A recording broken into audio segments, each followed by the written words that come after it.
तो आज राज्यसभा चुनावों के लिए वोटिंग होनी है। 3 रियासतों की 15 सीटों पर आज चुनाव वोटिंग होगी और सबसे ज्यादा यूपी की 10 सीटें हैं जिन पर आज वोटिंग होनी है। तो सुबह 9 बजे से शाम 4 बजे तक वोटिंग का अमल देखने को मिलेगा।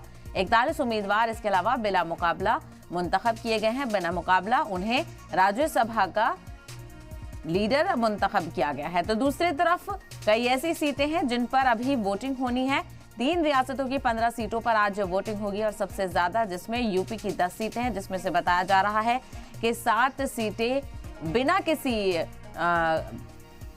किसी कंफ्यूजन के बीजेपी के पास जाती हुई नजर आएंगी। तो वहीं 2 सीटों पर समाजवादी पार्टी कब्जा कर सकती है।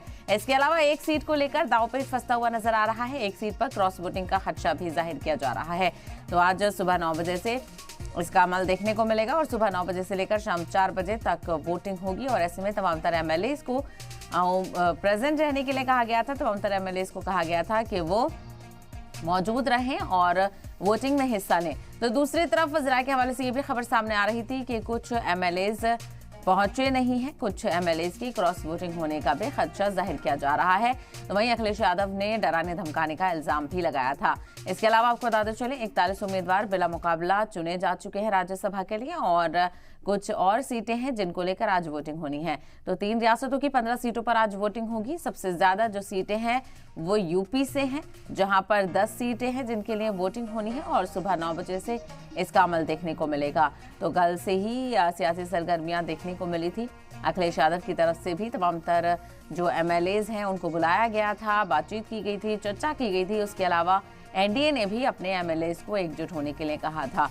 सुबह सपा ने भी राजा भैया की पार्टी से भी बातचीत की थी, जिसमें उन्होंने बीजेपी को हिमायत देने की बात कही। तो यूपी की 10 सीटों पर सबकी निगाहें टिकी हुई हैं और 7 सीटें ऐसी हैं जो कहा जा रहा है बिना किसी कंपटीशन के बीजेपी जीतती हुई नजर आएगी। और इसके अलावा 2 सीटों पर समाजवादी पार्टी कब्जा कर सकती है और बची 1 सीट को लेकर दांवपेच फंसता हुआ नजर आ रहा है और क्रॉस वोटिंग का खदशा भी यहाँ पर जाहिर किया जा रहा है। तो ऐसे में देखना बेहद अहम होगा कि कितनी सीटों पर बीजेपी और कितनी पर समाजवादी पार्टी निकलकर सामने आती है। इसके अलावा और भी जगहों पर वोटिंग होने वाली है। और इसके अलावा ये भी बताते चले आपको कि राज्यसभा के लिए 41 उम्मीदवार बिला मुकाबला चुने जा चुके हैं, जिनको मुबारकबाद पेश की जा चुकी है। और अब इंतजार है बाकी 15 सीटों को लेकर कौन राज्यसभा में नुमाइंदगी करेगा। तो राज्यसभा चुनावों को लेकर खासा सियासी सरगर्मियां देखने को मिल रही हैं और खास करके जो सबसे ज्यादा सीटें हैं यूपी की, उन पर सबकी निगाहें टिकी हुई हैं। और 2-3 दिनों से काफी सरगर्मियां देखने को मिली। एमएलएज का आने जाने का सिलसिला देखने को मिला, बातचीत देखने को मिली और उसके बाद एमएलएज के क्रॉस वोटिंग के डर को भी खत्म करने की कोशिश यहाँ पर की जाती रही है। और ज्यादा जानकारी हासिल कर रहे थे हमारे नुमाइंदे नीतीश पांडे इस वक्त हमारे साथ जुड़ गए हैं। नीतीश, क्या कुछ सियासी हलचल लखनऊ में देखने को मिल रही है, क्या कुछ तैयारियां?